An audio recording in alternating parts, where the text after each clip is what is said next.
Bon, il y a toutes sortes de questions. Malheureusement, vu le temps imparti, là encore, il sera un peu difficile de développer. Donc, j'aurai peut-être un style télégraphique. Pardonnez-moi. Bon, première observation, faisons attention, si vous voulez, à l'explication policière de l'histoire.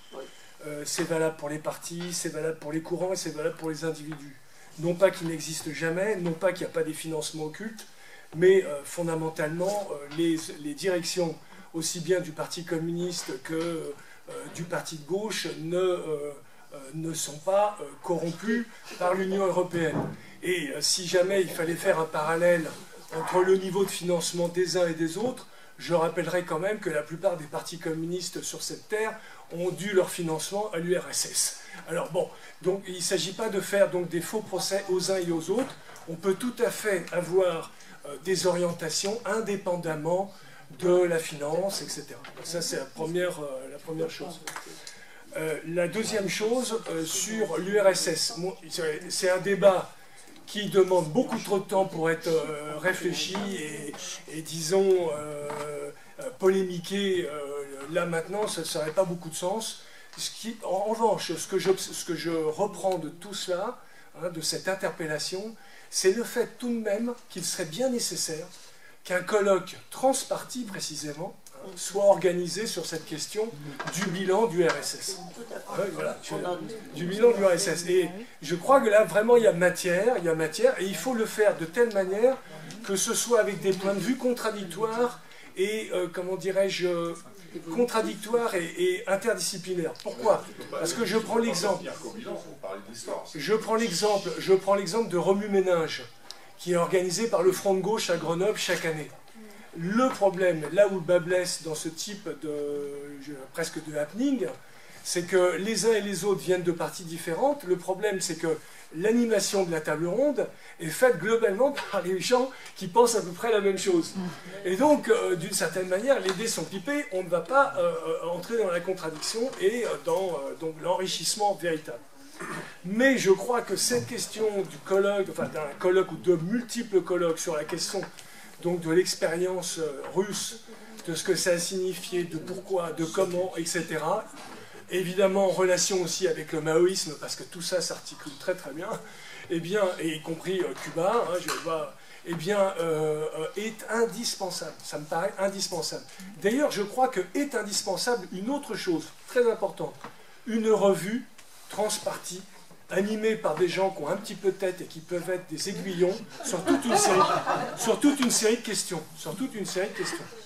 Moi, j'ai été partie prenante il y a longtemps d'une revue qui s'appelait Utopie critique.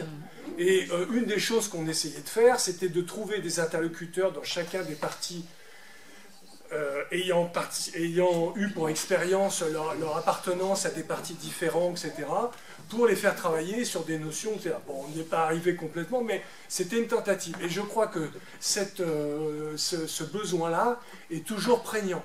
Sachez par exemple que le parti de gauche n'a aucune revue. Il fonctionne sur la base d'une feuille de chou distribuée chaque semaine, qui est globalement la bonne parole, pas mal faite, pas toujours mal fait, mais bon, pour les questions de fond, il n'y a rien.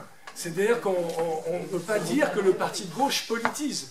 Il ne socialise pas, il n'éduque pas politiquement, etc. Voilà. Il gère je dirais, des résidus et des bonnes volontés et disons, une image de marque un peu new look. Alors, ça c'est une chose. Maintenant, sur la stratégie du Front de gauche et du Parti de gauche. Bon, il y a deux choses. Il y a l'histoire des municipales, mais l'histoire des municipales est un petit peu différente de tout ce qui a été géré jusqu'ici, c'est-à-dire les 5 dernières élections, des régionales, des européennes, des présidentielles, législatives, etc. et cantonales. La question municipale est un peu particulière. Bon, il y a deux discours. Il y a les discours, puis après il y a les pratiques, évidemment. Alors, les discours, c'est le Parti communiste dit « Faites attention, le Front de gauche n'est qu'à 11%. Si on veut que le centre de gravité de la vie politique en France évolue vers nous, c'est inutile de mettre en quarantaine le Parti socialiste. C'est pas comme ça qu'on fait. Voilà. Moi, je lui donne pas tort. Mais ça, c'est le discours. Parce que ce discours-là lui permet en même temps, après, de manœuvrer tactiquement dès le premier tour, comme il l'entend avec le Parti socialiste, et donc de s'arranger pour que le Front de gauche n'existe pas et ne crée pas le rapport de force au premier tour afin d'exister, et puis éventuellement qu'au deuxième tour, on se rallie ou on trouve des arrangements avec le PS, etc. Voilà, c'est un peu la cuisine électorale, mais ce qui est sûr, c'est que le premier tour, si le Front de gauche n'existe pas indépendamment des autres formations, et notamment de celle qui critique en premier et qui fait partie, disons, de la mouvance gauche, s'il n'existe pas au premier tour, eh bien, il ne se met pas en situation d'exister et de faire le vrai rapport de force avec le Parti socialiste. Donc, si vous voulez, vous avez un discours relativement juste, pour moi, à mes yeux, je sais que vous avez une appréciation différente, le MPEP, là-dessus. Je pense que vous avez l'idée qu'il faut mettre en quarantaine le PS parce qu'il n'est pas à gauche. Moi, je ne partage pas ça, parce que je connais un peu cette idée-là. Je l'ai côtoyé, je ne dirais pas que je l'ai pris à mon compte, mais disons que dans les années, depuis 40 ans, il y a eu beaucoup d'expériences qui ont été menées par les uns et les autres pour savoir comment il faut faire pour que le centre de gravité évolue, et pour que la recomposition ait lieu. Mais le Parti communiste donc dit il faut élargir, et pour élargir, il ne faut pas oublier qu'il y a une aile gauche, il ne faut pas oublier qu'à Europe Écologie, il y a plein de gens qui n'ont pas envie d'être au gouvernement d'austérité, et donc il faut utiliser ça pour maximaliser les contradictions. Et ça passe, alors voilà, le problème c'est que ça passe par quoi? Et là, dès qu'on rentre dans la pratique du Parti communiste, concrètement, la pratique réelle, eh bien il y a d'un côté des gens qui participent au Front de gauche, puis d'autres qui, dès le premier tour, veulent tout de suite s'allier avec le PS, parce que ça va leur permettre de préserver leur communisme municipal. Vous avez donc ça. Puis vous avez après le Parti de gauche. Le Parti de gauche a un discours, lui, plutôt gauchiste. C'est-à-dire, rien à faire avec le Parti socialiste, ce sont des sociolibéraux, il faut que, veille que veille, il faut qu'on soit là indépendamment des uns et des autres pour... Bon, voilà. Et là, je dois dire que sur ce discours-là, je ne suis pas exactement d'accord, parce que je pense, si vous voulez, que ça met de côté les problèmes de la stratégie. C'est qu'effectivement, quand on est à 11%, ou alors il faut réfléchir à ce que c'est que la révolution citoyenne. C'est ça qui est aussi la chose importante. La révolution citoyenne, c'est deux choses dans l'optique du Front de gauche. Ce n'est pas nécessairement mon point de vue, mais globalement, c'est ça. D'un côté, il y a la révolution par les urnes, c'est-à-dire, même malgré la démocratie bourgeoise et les processus qui fait qu'on est globalement minoritaire toujours, néanmoins, il y a peut-être possibilité de presser et d'aboutir à une majorité électorale. Et puis, il y a pousser vers les mouvements de masse. Et la révolution citoyenne, c'est l'articulation entre dynamique des mouvements de masse et donc l'unité dans les urnes et dans les luttes. Cette articulation des deux choses. Le problème, c'est qu'une fois qu'on a dit ça, il faut se rappeler où on est. On est à 11% à la présidentielle, on est beaucoup moins dans les autres élections. Et donc, ça signifie quoi? Ça signifie qu'il faut avoir une stratégie à l'égard des autres, de ce qui existe. Alors, on peut avoir une stratégie à l'égard des abstentionnistes. Moi, je serais pour qu'on porte davantage nos efforts sur les abstentionnistes et qu'on réfléchisse à qu'est-ce que c'est que l'abstentionnisme, qu'est-ce que c'est que le vote FM. Voilà, il y aurait besoin d'approfondir une série de thématiques, on est bien d'accord. Mais le résultat des courses, pour l'instant, quand on doit participer à une élection, et elle a lieu au mois de mars pour les municipales, c'est qu'il faut soit être là, soit pas être là.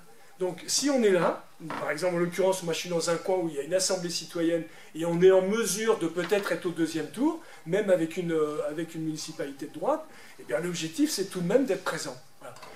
Voilà, parce que c'est un relais, avoir des conseillers, puis même une campagne électorale, ça permet D'ailleurs, ça c'est très important aussi, c'est que vous verrez beaucoup de gens qui s'abstiennent, mais en même temps beaucoup de gens qui s'intéressent aux élections, sans y participer, mais ils s'y intéressent. C'est-à-dire que c'est le moment où il y a un peu de politique qui peut se faire. C'est un prétexte pour faire de la politique.